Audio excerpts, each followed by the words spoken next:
Baik teman-teman, Assalamualaikum warahmatullahi wabarakatuh. Kita lanjut lagi mengenai rukun Islam ya. Tadi kita sudah buka, ya kita hanya tinggal lanjutkan saja, sehingga saya tidak perlu lagi membuka ya. Yaitu makna dari syahadat ya. Rukun Islam yang pertama itu syahadat, yaitu pertama syahadat itu adalah status ya, pernyataan status. Nah, ketika kita mengucapkan dua kalimat syahadat, asyhadu an la ilaha illallah wa asyhadu anna Muhammadar Rasulullah ya. Nah, berarti kita menyatakan status kita sebagai seorang muslim atau orang Islam ya. Nah, ini adalah kandungan yang pertama, yaitu adalah suatu pernyataan. Nah, menghasilkan status keislaman seseorang ya, sehingga status ini tidak akan hilang hingga lisannya mengingkarinya, bukan karena perbuatannya ya. Nah, dan juga kita tidak boleh mengkafirkan seorang yang berstatus muslim yang masih ada, atau seorang yang juga dia mengucapkan dua kalimat syahadat ya. Nah, ada satu hadis ya yang menyatakan bahwa man kafara akhahu faqad ba'a biha ahaduhuma. Siapa yang mengkafirkan saudaranya maka itu kembali kepada salah satunya. Nah, ini berbahaya teman-teman ya. Ketika kita mengkafirkan orang lain, akan tetapi ternyata dia bukan orang kafir ya. Nah, ini bisa berbalik pada diri kita sendiri ya. Nah, ini berbahaya. Oleh karena itu jangan kita sembarangan, jangan kita terlalu gegabah ya, atau mengkafirkan seseorang ya, padahal sebenarnya dia tidak kafir. Nah, itu bisa berbalik pada diri kita sendiri. Nah, ini hati-hati ya teman-teman, jangan terlalu gegabah mengambil kesimpulan yang terlalu cepat, menjudgment seseorang, kecuali kalau dia sudah menyatakan kalau memang dia sudah kafir atau sudah keluar dari agama Islam. Oke, pentingnya status. Nah, status itu penting dalam menentukan diterimanya amal seseorang. Nah, walaupun amal kita banyak, walaupun perbuatan kita baik, tapi kalau status kita ya tidak atau bukan seorang muslim, maka amal itu hanyalah seperti debu yang akan berterbangan dihempas oleh angin ya. Nah, karena ini adalah sebagai kunci ya, dari segala kunci kebaikan kita ya. Nah, dari status inilah ya, maka amal-amal kita akan diterima atau tidak. Nah, di sini dikatakan bahwa dalam Al-Quran surat ke-25 ayat 23 ya, dinyatakan bahwa amal kita apabila tidak ada statusnya atau tidak sebagai seorang muslim, maka seperti debu yang akan berterbangan, dan juga seperti fata morgana ya. Quran surat An-Nur ayat 39 menyatakan bahwa kalau kita ini belum bersyahadat ya, maka amal-amal kita itu hanya seperti fata morgana, ada tapi apabila dikejar dia akan menghilang. Nah, contoh ketika kita sekolah ya. Ketika kita sekolah, kita itu mendaftar, meregistrasikan diri. Nah, ini merupakan salah satu contoh mengkiaskan. Jadi, syahadat itu seperti mendaftarkan diri atau menjadikan status kita anak sekolah, ya. Nah, apabila kita tidak daftar, kita tidak registrasi, tidak mengucapkan kita ini mendaftar, nah, maka kita tidak akan diterima kalau kita tidak mengucapkannya, ya. Tidak boleh masuk kelas, ya, tidak boleh ikut ujian, ya, dan tidak akan dapatkan nilai yang pastinya, dan juga tidak akan pernah bisa lulus. Nah, itu ya. Saya jadi teringat salah satu ceramah ya dulu Kiai Haji Zainuddin MZ ya. Wah, ini sudah azan teman-teman ya.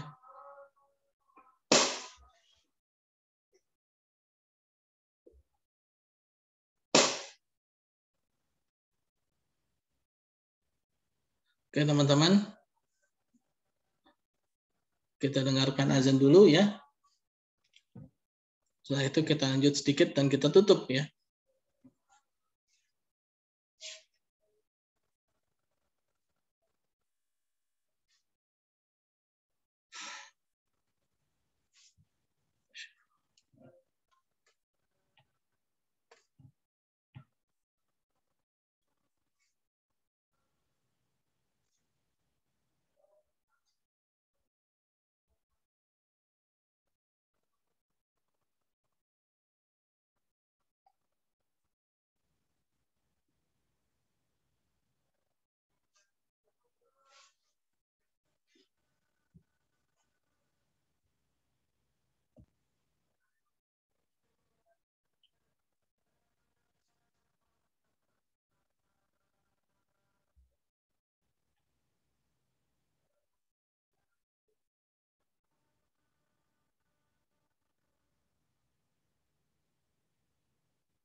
Oke, alhamdulillah sudah azan zuhur ya. Kita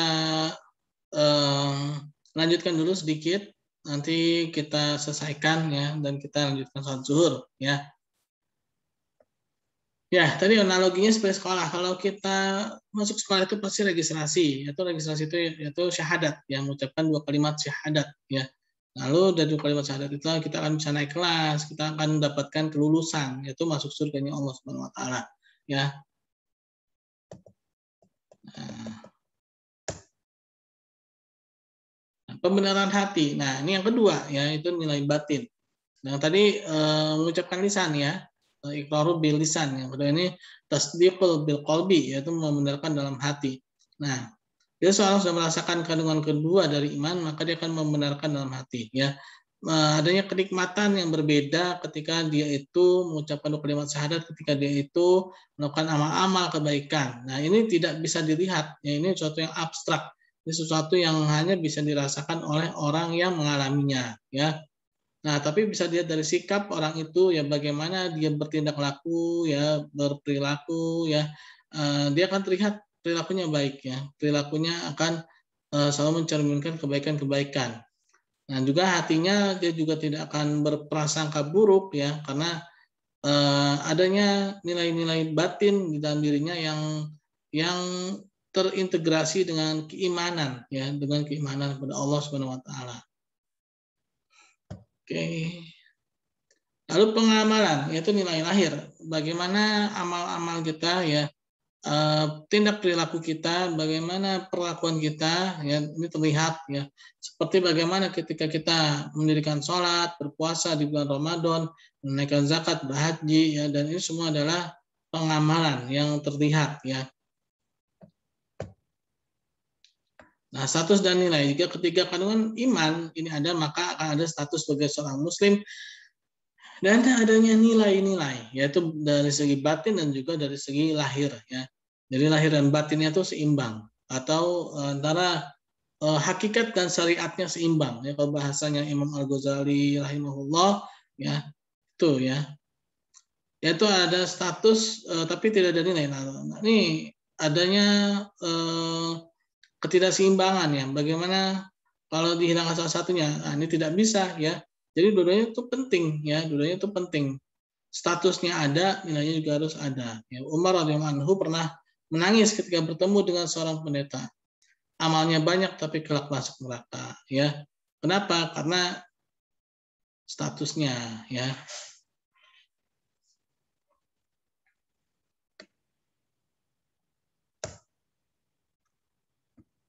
Klasifikasi manusia berdasarkan ketiga kandungan iman itu. Nah, ini ada manusia-manusia ya, yang memiliki kelompok-kelompok ya. Nah, ini ada yang lahirnya plus ya, hatinya plus, tapi amalnya minus. Nah, ini munafik amal ya, tanda munafik ada 3 ya. Lalu ada yang lahirnya plus ya, ada ya, tapi hatinya minus. Nah, ini munafik i'tiqadi ya. Nah, yaitu Abdullah bin Ubay bin Salul. Nah, ini menyatakan syahadat kepada Nabi ya. Nah, amalnya dia ya mengucapkan syahadat ya, tapi hatinya tidak ya. Nah, lahir tidak ya. Tapi secara lahiriah dia tidak mengucapkan syahadat, tapi secara hati dia mendukung Nabi. Amaliyah dia mendukung Nabi. Nah, ini Abu Thalib ya. Hukumnya kafir. Nah, secara lahiriah dia bertentangan ya. Lalu secara hati dia yakin Allah itu ada ya. Nah, tapi secara amaliah dia juga tidak ada ya. Nah, ini adalah iblis dan Abu Jahal ya. Nah, ini lahiriah ya. Dia mengucapkan syahadat, sempat mengucapkan syahadat, atau mungkin dia sebenarnya ya secara lahiriah dia sempat ingin mengucapkan syahadat ya. Nah, tapi hatinya dan amalnya bertentangan, yaitu Firaun ya. Nah, lalu mukmin sejati ini adalah dia sebenarnya ada, lahirnya mengucapkan, secara hati dia membenarkan, dan secara amaliah dia meyakinkan ya, atau mukmin sejati. Nah, ini munafik, saya katanya anfik itu lubang di tanah. bintang yarbu, ya, munafik, ya. Nah, ini juga dikatakan memiliki dua pintu, ya. Pintu satunya adalah pintu rahasia yang disebut dengan nafiqah. Nah, ini asal mula kata munafik, yaitu adanya dua wajah, dua pintu, ya. Ada pintu rahasianya, jadi dia bisa menggunakan satu pintu, maksudnya dia meyakini satu orang, ya, tapi dia sebenarnya tidak sesuai dengan apa yang dilakukannya, hati dan lakukan amal lisan berbeda. Lalu ada namanya munafik amali, nah, sebutkan dalam 2 hadis, ya. Dan munafik ada 3, yaitu berbicara bohong, apabila berjanji ingkar, apabila dipercaya dan berkhianat. Hadis riwayat Bukhari dan Muslim.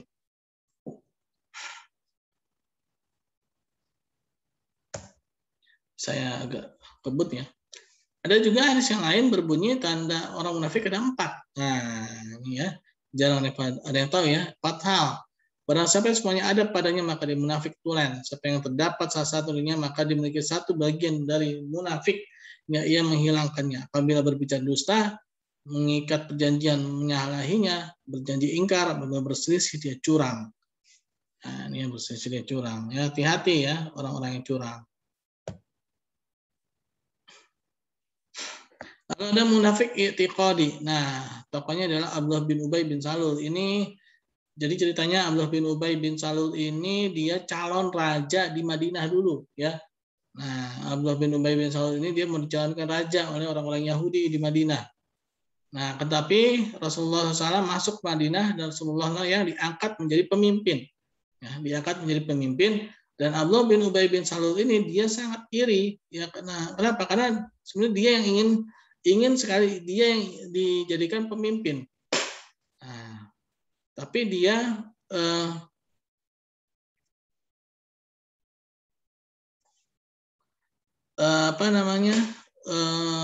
berpura-pura, ya, dia berpura-pura, ya.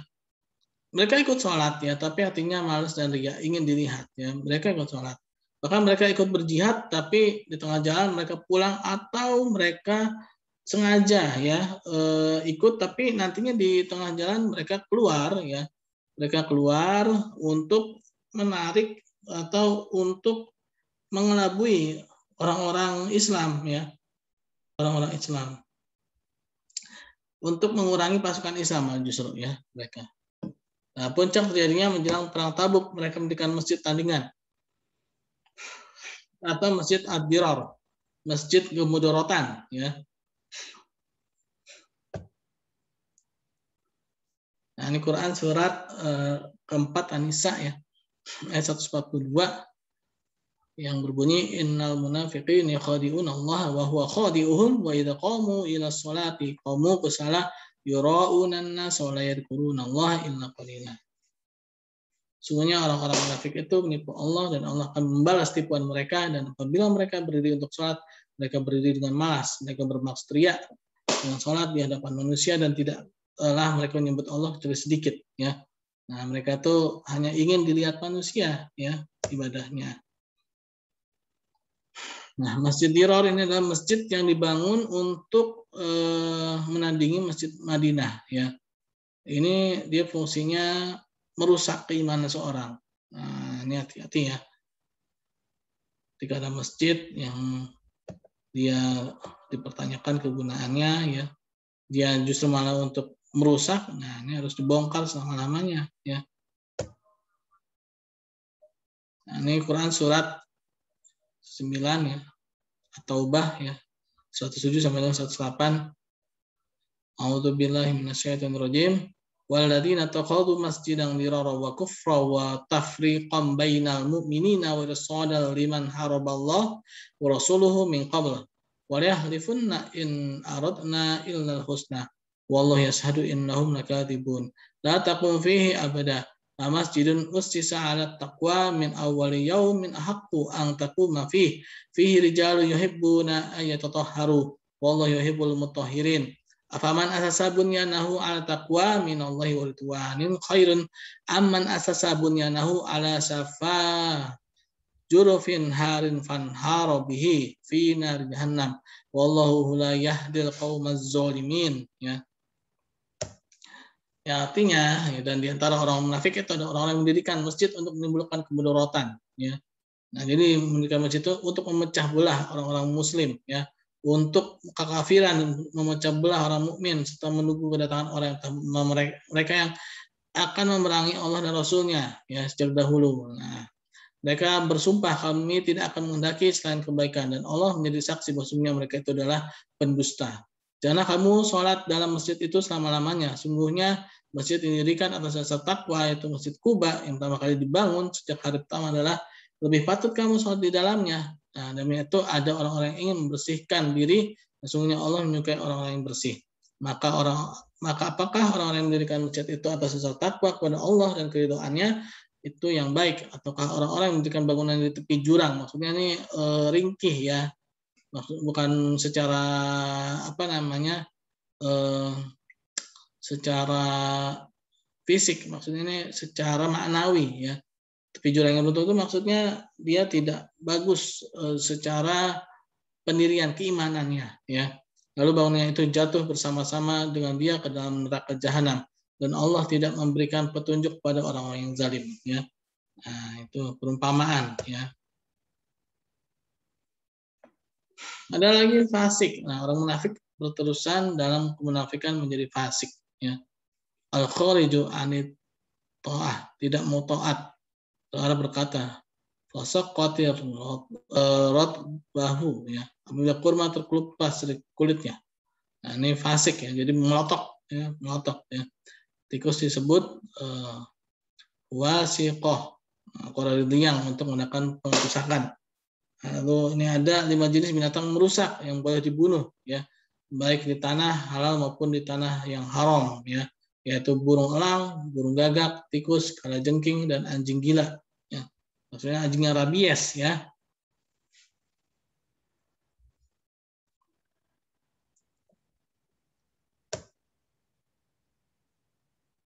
Nah, ciri-ciri fasik merusak janji Allah sudah diikrarkan. Nah, jadi Allah untuk mentauhidkan tapi dia tidak. Janji itu juga pengakuan bahwa Nabi Muhammad adalah Rasul, mereka juga tidak, ya.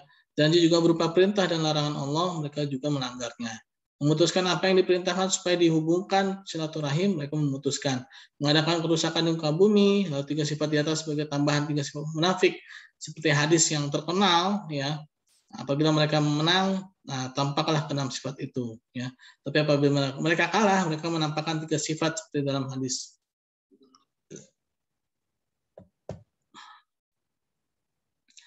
Quran surat 7 ayat 172 yang berbunyi, A'udzu billahi minasyaitonir rajim. Wa idz akhadha rabbuka min bani adama min zuhurihim dzurriyyatahum wa asyhadahum ala anfusihim alastu bi rabbikum qalu bala syahidna an taqulu yaumal qiyamati inna kunna an hadza ghafilin.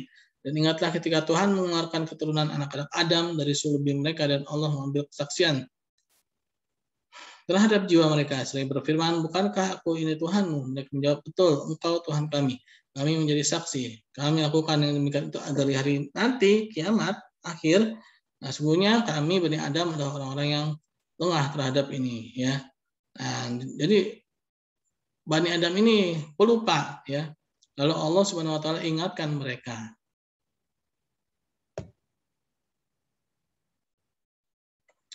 Nah, Abu Talib, ya, tetap kafir. Yang tadi saya juga sedikit bahas di sesi sebelumnya mengenai Abu Talib, ya, tidak mau bersyahadat, ya, akhirnya tetap dalam keadaan kafir, ya.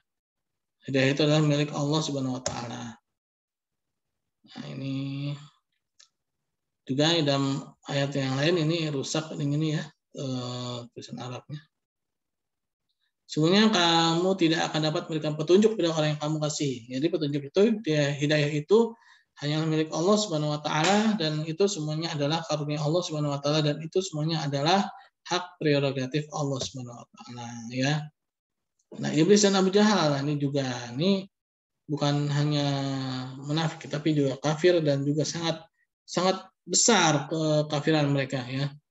Nah, ini adalah dialog iblis, ya, sebelum perang Badar. Jadi iblis itu memberikan semacam janji-janji, ya, yang akhirnya justru malah iblis itu lari, ya, ketika melihat pasukan kaum muslimin dan para malaikat ketika perang Badar. Oke, saya kebut ya.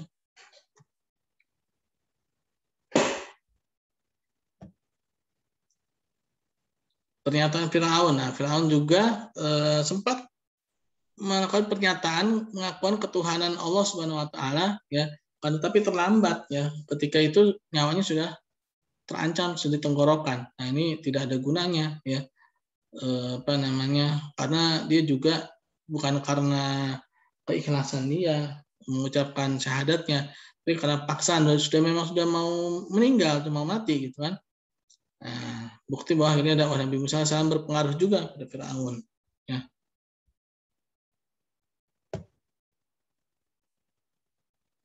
Nah, ini mengenai Firaun ya, yang akhirnya percaya pada Nabi Musa, tapi sudah terlambat ya percayanya. Istiqomah. Nah, ini penting istiqomah, yaitu tetap di dalam hidayah Allah Subhanahu wa taala, tetap dalam keimanan pada Allah Subhanahu wa taala dan Rasulnya ya. Nah, istiqomah ini tidak bisa datang tiba-tiba, melainkan ini diperjuangkan ya. Ini dengan mujahadah, dengan perjuangan. Nah, itu karena ada kata summa ya, ada proses ya. Tidak bisa datang begitu saja istiqomah ya. Innal ladzina qalu rabbuna Allah tsumma istaqamu ya. Sebenarnya orang-orang yang mengatakan Tuhan kami Allah, kemudian mereka meneguhkan pendirian mereka. Nah, ini juga ya dalam Quran surat 41 ayat 30. Nah, ini tulisan Arabnya pada rusak ya. Mungkin lanjut ya biar ini menyatakan istiqomah ya. Nah, iman selanjutnya istiqomah, dan saya agak skip ya karena waktunya juga sudah lewat banyak ya. Kita akan sholat. Balasan yang bagi istiqomah adalah surga ya. A'udzubillahi minasyaitonirrajim. Innal ladzina qalu rabbuna Allah tsumma istaqamu tatanazzalu 'alaihimul malaikah alla takhafu wa la tahzanu wa abshiru bil jannati allati kuntum tu'adun. Nah, sungguhnya orang-orang yang menyatakan Tuhannya adalah Allah, ya Tuhannya adalah Allah Subhanahu wa taala, lalu mereka beristiqomah ya, meneguhkan pendirian mereka, maka mereka akan turun kepada mereka dan menenangkan ya, menghilangkan rasa takut, jangan bersedih ya, dan bergembiralah. Nah, karena kamu akan memperoleh surga yang dijanjikan oleh Allah Subhanahu wa taala. Nah, dari istiqomah ini akan lahirlah keberanian ya.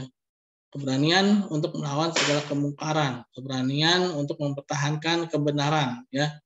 Nah, artinya itulah ya, berani ya. Bahkan Rib'i bin Amir ketika menghadap Rustum, panglima Persia, ya raja Persia, yang ketika perang Qadisiyah ya, Rib'i bin Amir ini tidak mau menunduk. Bayangkan di depan seorang pemimpin adidaya ketika itu ya, Rustum ya. Nah, Rib'i bin Amir dia tetap tidak mau tunduk. Nah, inilah keberanian untuk mempertahankan kebenaran ya. Begitu Abdullah bin Zubair dia mau minggir ketika Umar lewat. Padahal yang lalu itu ketika Umar itu ketika itu mungkin masih dalam keadaan kafir ya. Nah, Abdullah bin Zubair ini dia tidak takut ya terhadap Umar yang ketika itu mungkin masih dalam keadaan kafir ya. Padahal lainnya minggir. Nah, kata Abdullah bin Zubair, aku tidak bersalah. Kenapa aku harus minggir sedangkan jalannya masih luas? Nah, ketakutan itu bersumber dari ketidakistiqomahan ya. Nah, jadi kita beriman pada Allah itu ya, jadi masih ada iman kepada yang lainnya juga. Nah, lalu ada al-itminan, yaitu ada ketenangan, yaitu makninah. Nah, musibah ketika datang kita masih tetap tenang ya.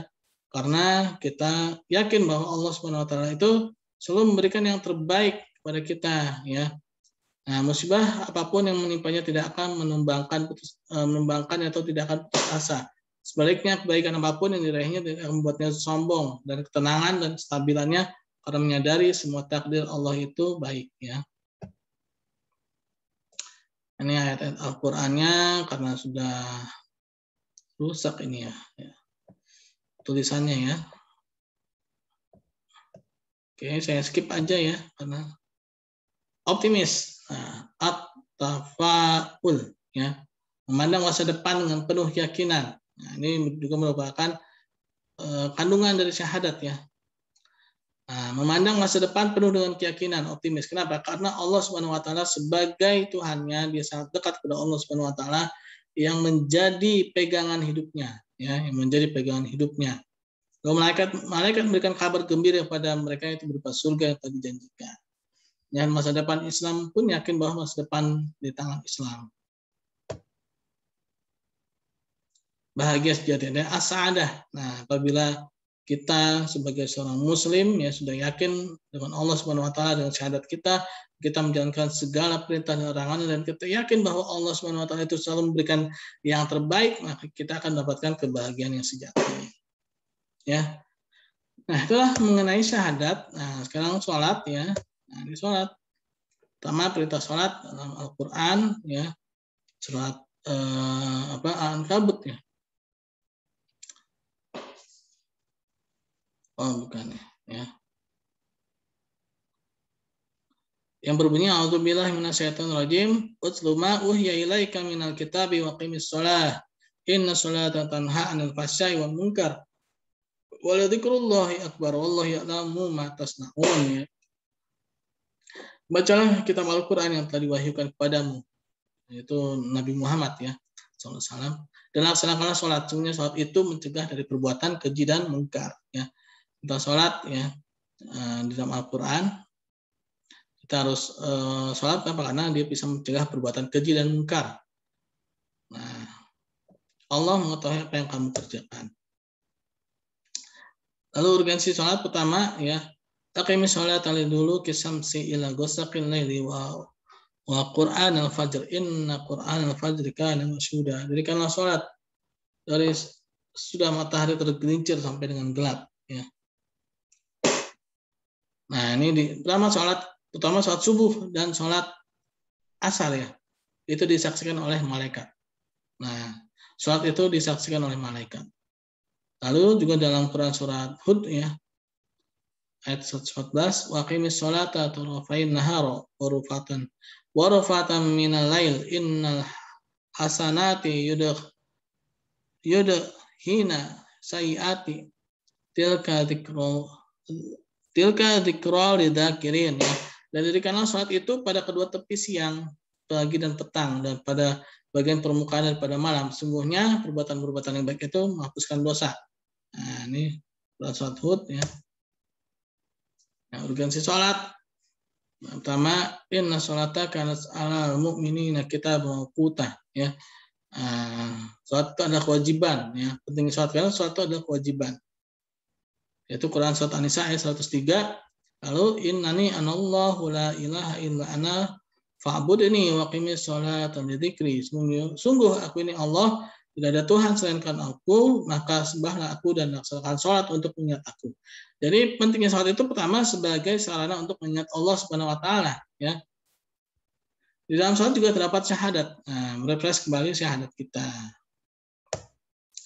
Lalu yang ketiga yaitu puasa ya. Puasa dalam Quran surat Al-Baqarah 183 ya, kita sudah ketahui, a'udzubillahi minasyaitonirrajim. Ya ayyuhalladzina amanu kutiba alaikumusiyam kama kutiba alal ladzina min qablikum la'allakum tattaqun. Yaitu kita diperintahkan puasa agar bertakwa. Selain itu juga puasa ini di bulan Ramadan ini dalam Quran surat Al-Baqarah 185 bahwa salah satu tujuannya puasa itu adalah untuk kita bersyukur ya. Karena ketika puasa kita merasa sesuatu yang hilang. Nah, kadang-kadang rasa syukur itu datang ketika nikmat itu hilang ya. Ketika nikmat itu hilang, maka barulah kita merasakan, oh ada ya itu ya, enak ya ada ya ketika ada gitu kan. Nah, inilah ya salah satu hikmah berpuasa dan juga pentingnya puasa ya.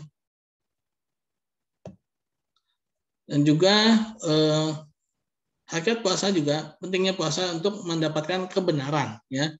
Nah, dalam Quran surat Al-Baqarah 186 ya. Nah, itu juga merupakan ajakan ya, pentingnya berpuasa agar kita mengetahui kebenaran. Dan puasa dan sholat memiliki keterkaitan. Itu ketika kita sholat, nah kita sebenarnya juga sedang berpuasa. Kenapa? Karena ketika sholat kita tidak makan dan tidak minum, ya. Kalau makan dan minum ketika sholat batal sholatnya, ya. Lalu zakat. Ya. Zakat dalam Quran surat At-Taubah 103, ya. A'udzubillahi minasyaitonir rajim. Khudz min amwalihim shadaqatan tutahhiruhum wa tuzakkihim biha wa shalli 'alaihim inna sholataka sakanun lahum wallahu samiun alim. Ambil zakat dari sebagian harta mereka, dengan zakat itu kamu membersihkan dan mensucikan mereka. Dan berdoalah untuk mereka, sungguhnya doa kamu itu menjadi ketentraman jiwa mereka, ya. Dan Allah Maha mendengar dan Maha mengetahui. Nah, ini juga dalam Quran surat At-Taubah, ya. Surat yang ke-60, yaitu siapa saja yang berhak menerima zakat, ya. Ada 8 asnaf, ya, yang berhak menerima zakat. Dan ini yang terakhir, haji, ya. Haji di dalam Quran surat Al-Baqarah ayat 196, ya, adanya perintah untuk menunaikan haji. Nah, di sini kita diperintahkan untuk berhaji dan rukun-rukun haji, ya. Bercukur, ya, lalu ada apa namanya? Berpuasa, ya. Ini adalah ayat mengenai perintah haji. Nah, ini juga mengenai perintah haji dalam surat Al-Hajj ayat 27. Dan serulah manusia untuk mengerjakan haji, niscaya mereka akan datang kepadamu dengan berjalan kaki, ya. Langsung, ya, mereka langsung datang. Dengan unta, ya, dengan sekarang dengan pesawat terbang, ya. Ini pentingnya haji, ya, yaitu bisa membuat kita menjadi lebih kaya, ya. Lebih kaya. Bukan tujuannya jadi orang kaya, ya, tapi dia bisa memberikan rezeki, ya.